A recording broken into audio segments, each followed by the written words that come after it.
بسم اللہ الرحمن الرحیم الحمد للہ وکفی وسلام علی عبادہ الذین اصطفی اما بعد اعوذ باللہ من الشیطان الرجیم بسم اللہ الرحمن الرحیم اقرأ بسم ربک الذی خلق وقال رسول اللہ صلی اللہ علیہ وسلم خیرکم من تعلم القرآن وعلمہ او کما قال علیہ الصلاۃ والسلام سبحان ربک رب العزۃ عما یصفون وسلام علی المرسلین والحمد للہ رب العالمین اللہم صل علی سیدنا محمد وعلی آل سیدنا محمد وبارک وسلم اللہم صل علی سیدنا محمد وعلی آل سیدنا محمد وبارک وسلم اللہم صل علی سیدنا محمد وعلی آل سیدنا محمد وبارک وسلم۔ 2-3 دن سے اس بات پر گفتگو چل رہی تھی کہ دینی تعلیم کس طرح سے دی جائے۔ اس میں یہ سب باتیں ذکر کی گئی تھی کہ بچوں کے ساتھ کس طرح سے بیہیو کیے، اساتذہ کس طرح سے کریں، اور ان کے اندر شوق کس طرح سے پیدا کیا جائے، اور ان کی ضرورتوں کا کس طرح سے خیال رکھا جائے، اور ان کا دل اچٹنے نہ دیا جائے۔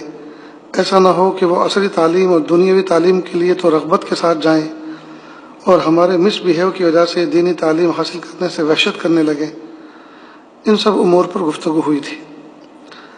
آج کی اس مجلس میں اس بات پر کچھ گفتگو کرنی ہے کہ جو دین کی خدمت کرنے والے ذمہ دار ہیں، چاہے وہ امام کی حیثیت سے ہوں یا مدرس کی حیثیت سے ہوں، تو ان کو کسی بستی کے اندر دین کا کام کس طرح سے کرنا چاہیے۔ چند متفرق باتیں ہیں جو اس عاجز نے نوٹ بنا کے اپنے سامنے رکھ لی ہیں۔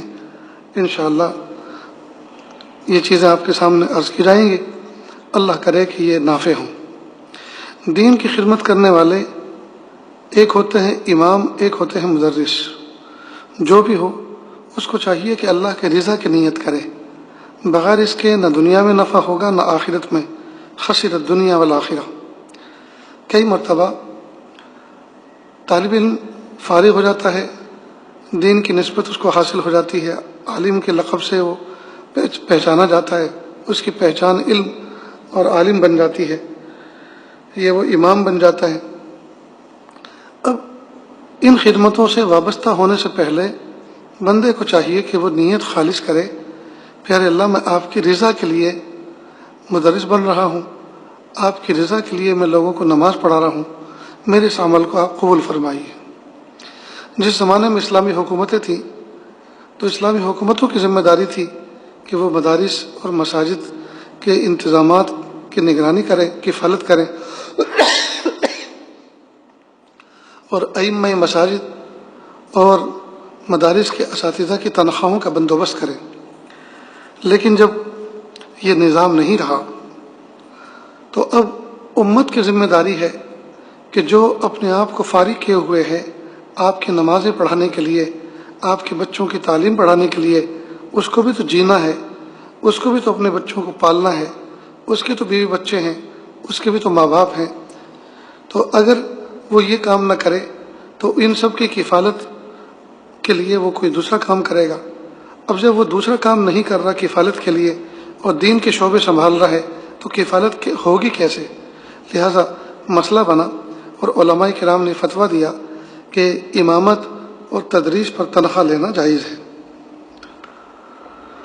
تاہم یہ عاجز اپنے محبت والے دوستوں سے ذکر کرتا ہے کہ آپ تنخواہ ضرور لیں، لیکن نیت یہ کر لیں کہ پیارے اللہ جس دن آپ ہمیں خود کفیل کر دیں گے اور ہمارے لیے سائڈ سے کوئی ایسا انتظام فرما دیں گے کہ ہماری روزی روٹی کا مسئلہ آسان ہو جائے گا تو ہم دین کی خدمت فری آف چارج بغیر کسی معاوضہ لیے ہوئے ادا کریں گے۔ تو نیت تو ابھی سے کر لیں، انتظام چاہے جب ہو، اور اگر زندگی بھر کوئی انتظام نہ ہوا، کسی نے آپ کو سلپ پارٹنر نہ بنایا، کسی نے آپ کو اپنی تجارت میں شریک نہ کیا اور سائڈ سے آپ کو جو ہے کوئی مال نہ پہنچایا، زندگی بھر چاہے ایسے ہی رہا اور آپ تنخواہ لیتے رہے، لیکن قیامت کے دن بغیر کسی تنخواہ معاوضہ لینے والے طبقے میں شمار ہوگا اس نیت کی برکت سے۔ بلکہ یہ نیت کر لیں کہ پیارے اللہ ابھی تو اس لیے لے رہے ہیں کہ اس کے علاوہ ہمارے پاس کوئی انتظام نہیں ہے، جس دن انتظام ہو جائے گا جہاں جہاں ہم نے پڑھایا ہے ایک ایک پائی پائی واپس کر دیں گے۔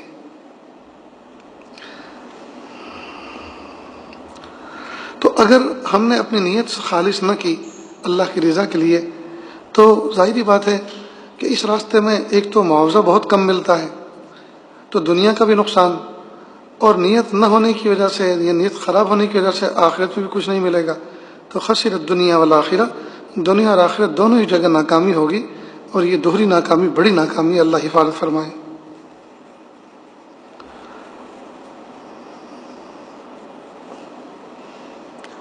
وقار کے ساتھ رہیں، وقار کے ساتھ۔ عام طور پر دیکھا یہ گیا ہے آج کل معاشرے کا ایسا مزاج فاسد ہو گیا ہے کہ جو شخص، جو عالم، جو صوفی، جو قاری، جو امام پھٹے ہوئے کپڑے پہنے، میلا کچیلا ہو اور پان کے دھبے لگے ہوئے ہوں اور ٹوپی بھی ٹیڑھی ہو، تو ایسے شخص کو دنیا کہتی ہے بہت بڑے بزرگ ہیں، بہت سیدھے سادے، بہت سیدھے سادے، ان کو کچھ پڑی نہیں ہے۔ کئی مطلب پاجامہ اونچا نیچا ہوتا ہے، اس کی بھی کچھ پڑی نہیں ہے، دامن پھٹا ہوا، اس کی بھی پڑی نہیں ہے۔ تو ایسے شخص کو دنیا بھی بہت پہنچا ہوا، بڑا سادہ اور بہت اللہ کا مقرب بندہ کہتے ہیں، حالانکہ یہ بہت بڑی جہالت کی بات ہے کہ اللہ کے محبوب صلی اللہ علیہ وسلم نے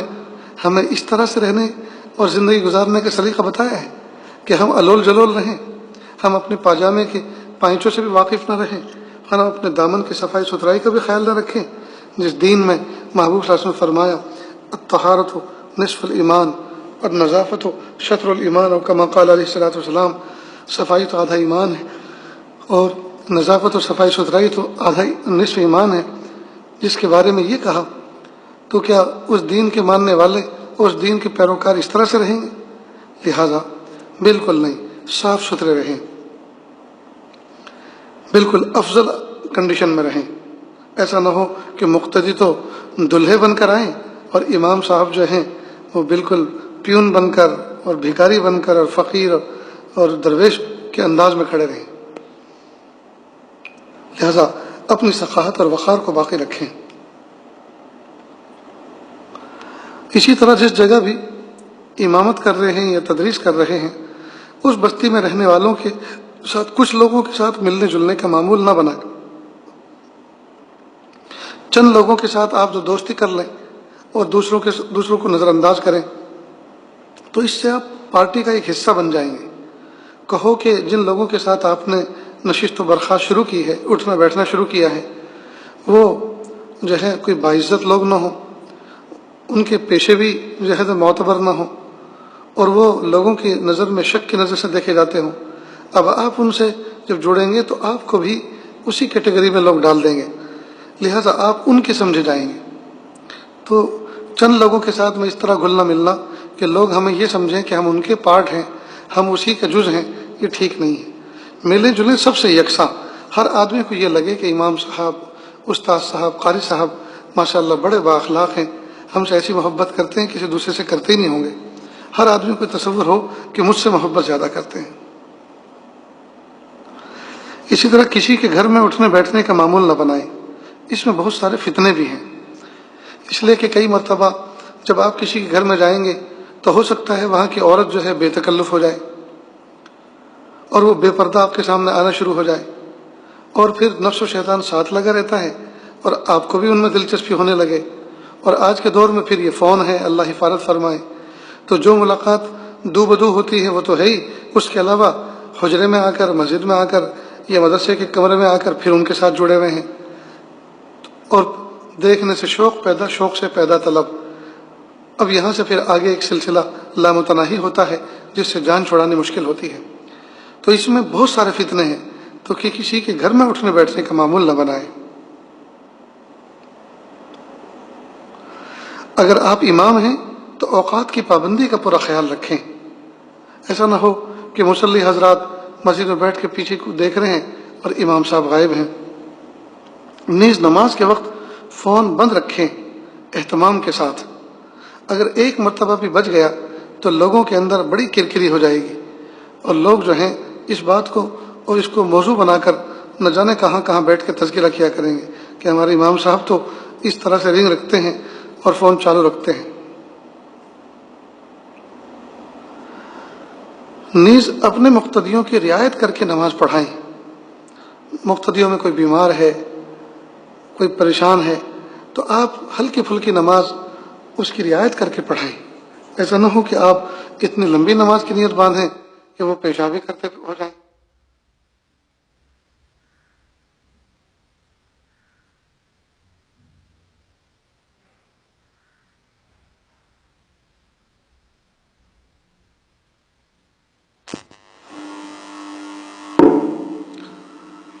تو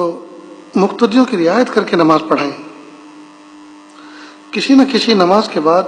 مسائل کی کتاب سنانے کا بھی معمول رکھیں، اور فضائل کی کتاب تو ماشاءاللہ ہر مسجد میں ممبر کی زینت بنی ہوئی ہے، پڑھی جاتی ہے،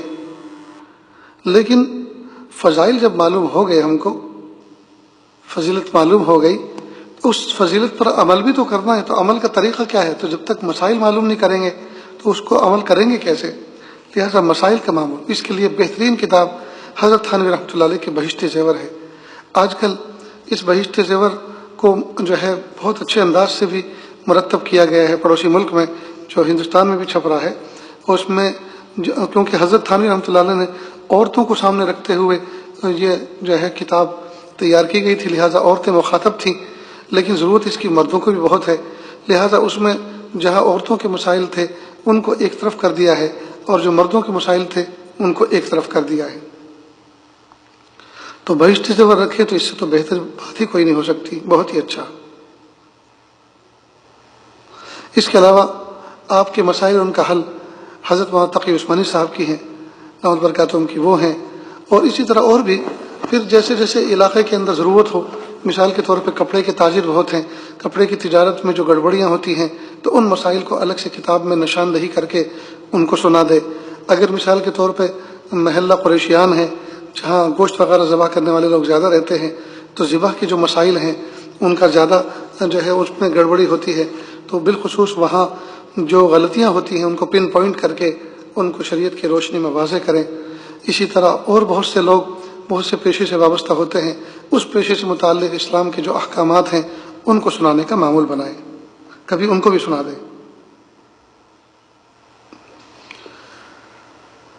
نیز امام اپنے مقتدیوں سے انفرادی بھی ایسا انس رکھے کہ ہر ایک کو لگے امام صاحب ہماری یاد کرتے ہیں، ہماری طرف توجہ کرتے ہیں، امام صاحب جو ہے ہم سے غافل نہیں ہے۔ بالخصوص نوجوان بچوں کو جو مسجد میں نماز پڑھتے ہیں یا محلے کے نوجوان بچے ہیں، ان پر خاص توجہ دے، ان کے الگ سے کوئی تعلیم کا حلقہ بھی لگائے۔ نوجوان بچے ہیں تو ان کو جوانی کی کس طرح سے حفاظت کی جاتی ہے، جوانی کے جذبات کیا کیا ہوتے ہیں، ان جذبات کو کیسے کنٹرول کیا جاتا ہے، اور ان جذبات کو کنٹرول کرنے کے لیے جو ہے کیسی کیسی کتابوں کا ہمیں مطالعہ کرنا چاہیے تاکہ ہمارے اندر خشیت پیدا ہو، اللہ کا خوف پیدا ہو، اور اللہ پاک نے جوانی کی عبادت کی فضیلت کیا بتلائی ہے، تو یہ فضیلت پانے والے ہم کیسے بنیں، اس طرح کی تعلیم کا بھی حلقہ ہو۔ نیز جو بڑے لوگ ہیں جو اب اس جو ہے رینج سے نکل گئے ہیں، جو کسی مدرسے میں مکتب میں بیٹھ کر پڑھ سکتے تھے، اب وہ اس عمر سے نکل گئے ہیں، تو یہ بڑے لوگ ہیں، ان کے لیے تعلیم بالغان کا حلقہ لگائے گئے۔ یہ بھی ہو سکتا ہے کہ آپ سنڈے مدرسہ بنائیں، یعنی صرف اتوار کے دن آپ ہمیں جو بچے اسکول کالج پڑھتے ہیں وہ ہمیں اتوار کے دن 3 گھنٹے 4 گھنٹے دے دیں، تو اس میں ان کو اردو بھی پڑھائیں، اس لیے کہ اردو زبان سے ناواقفیت یہ علامت ہے اس بات کی کہ آدمی اپنے دین سے ناواقف ہے، اس لیے کہ اردو زبان کے اندر ہمارے لیے دین کی بیشتر معلومات اردو زبان کے اندر ہیں، تو اگر اردو سے ناواقف ہوں گے تو ہم دین کی تعلیمات سے ناواقف رہیں گے۔ لہٰذا اردو بہترین لکھنا پڑھنا سیکھیں، کیونکہ اس سے ہمارے جو ہے مذہب اور ہمارے دین کی حفاظت اور بقا ہے، لہٰذا جس چیز سے اس کی بقا ہے اس کی بھی اہمیت اتنی ہو جاتی ہے۔ اگر کسی مدرسے میں پڑھاتے ہیں تو مدرسے سے وفاداری کا معاملہ رکھیں اور اداروں کی مخالفین سے میل جول نہ بڑھائیں۔ ہر ادارے کے اندر کچھ نہ کچھ لوگ ایسے ہوتے ہیں جو اس سے مخالفت رکھتے ہیں، اور کئی مرتبہ وہ مخالفت بس ایسی ہوتی ہے کہ اس کی کوئی نہ سر ہوتا ہے، نہ پیر ہوتا ہے، نہ ٹانگ ہوتی ہے۔ تو ایسے لوگوں سے ذرا بچیں۔ ایسا نہ ہو کہ آپ ان سے تعلق کر لیں اور انتظامیہ پہ آپ پریشر بنائیں کہ خبردار مجھے اگر کچھ چھیڑا تو میں ان کو مخالف کو لا کے کھڑا کر دوں گا تمہارے سامنے۔ اور کئی مرتبہ مخالف ہوتے بھی ہیں بڑے بد اخلاق قسم کے، بدماش قسم کے، اللہ حفاظت فرمائے۔ تو مخالفین سے کبھی مل جول نہ رہے۔ ہاں اگر رکھنا ہے تو اس کی نیت یہ ہو کہ ان مخالفین کو موافق بنا دے۔ یہ اگر کرامت کر سکے تو کر کے دکھائیں، یعنی یہ جو ہے اگر آپ تعلق کر کے دکھا سکتے ہو تو کر کے دکھائیں۔ البتہ آپ ان کے ساتھ بس ویسے ہی وقت گزارنے کے لیے ان سے دوستی نہ رکھیں، ورنہ وہ آپ سے گھر بیٹھے بہت سے راز معلوم کرتے رہیں گے اور پھر وہ مدرسے کی انتظامیہ سے کسی موقع پہ لڑ لیں گے۔ اللہ حفاظت کرے۔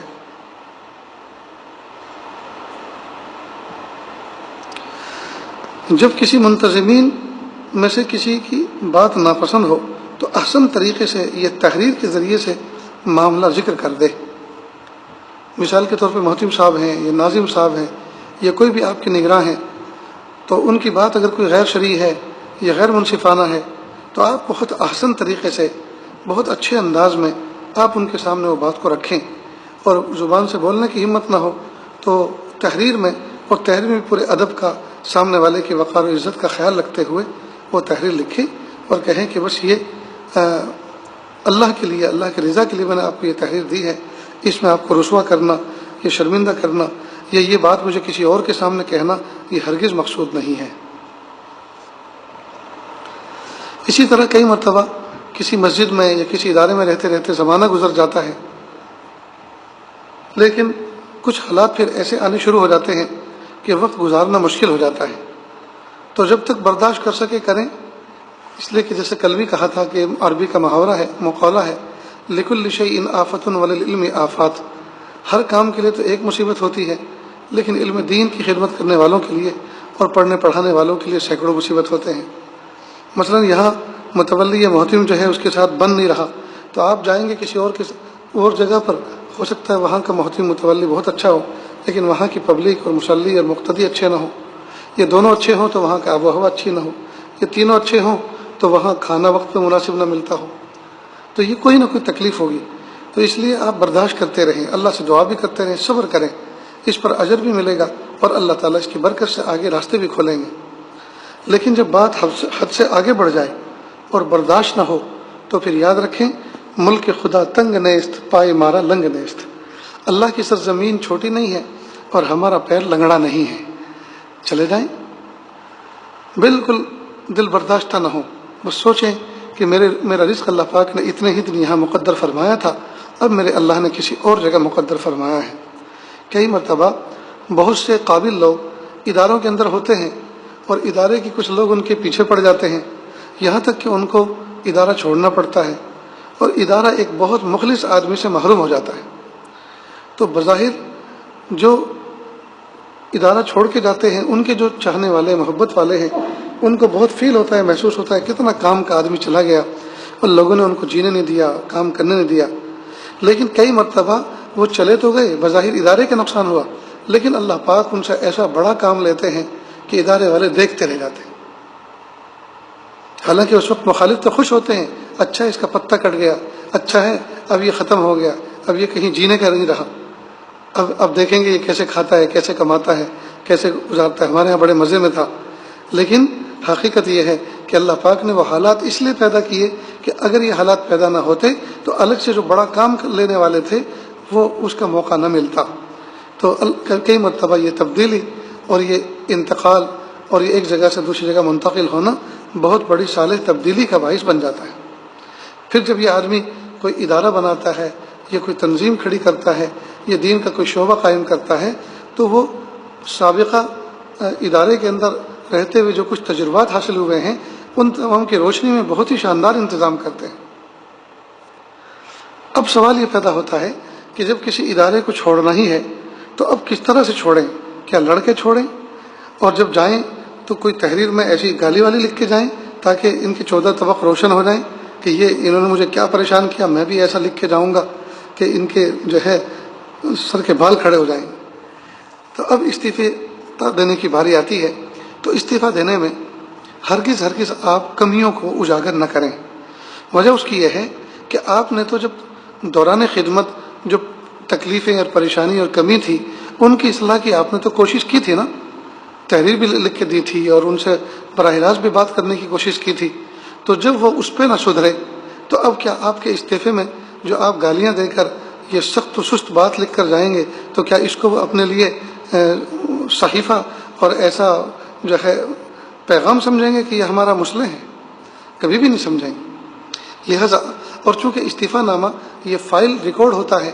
تو آئندہ جب بھی کوئی منتظم آئے گا اور وہ کبھی استعفیٰ دینے والوں کی فہرست اور ان کی لسٹ دیکھے گا اور ان کے استعفے نامے پڑھے گا تو اس پر بھی بہت غلط اثر ہوگا کہ یار کتنا جلب ہونا آدمی تھا، ایسی بات کہہ کر گیا ہے۔ تو استعفیٰ بہت ہی سلیقے کے ساتھ اس کو لکھنا چاہیے، اور بہتر یہ ہے کہ جس وقت آپ استعفیٰ لکھیں تو اس میں سلام دعا کے بعد یہ لکھیں: محترم ناظم صاحب، اتنے زمانے سے میں اس ادارے کے اندر دین کی خدمت سے وابستہ تھا، لیکن اپنی کچھ ذاتی مجبوریوں اور اپنی ذاتی ضرورتوں کی وجہ سے اور دل نہ لگنے کی وجہ سے یہ آج اس ادارے سے جسمانی تعلق اپنا منقطع کرتا ہے۔ روحانی تعلق انشاءاللہ باقی رہے گا۔ دوران خدمت اس مدت قیام میں اس عاجز کی طرف سے جتنے افراد میرے ساتھ کام کرنے والے تھے، میں جن کے ساتھ کام کرتا تھا، ان کو جو بھی تکلیف پہنچی ہو میں تہہ دل سے ان تمام سے معافی چاہتا ہوں۔ میں بشر ہوں، خطا کا پتلا ہوں، اللہ کے لیے مجھے اللہ کا بندہ سمجھ کے معاف کر دیجئے، والسلام۔ اس طرح استعفیٰ دے کر جائیں۔ اس کا فائدہ کیا ہوگا؟ ایک تو یہ کہ جب آپ جائیں گے اور ادارے سے کوئی پوچھے گا منتظمین سے کہ فلاں شخص کیوں چلے گئے، تو کہیں کہ بھائی اب ان کا دل نہیں لگ رہا تھا، کچھ ان کی ذاتی مجبوری تھی، ذاتی ضرورتیں تھی، اس لیے وہ چلے گئے۔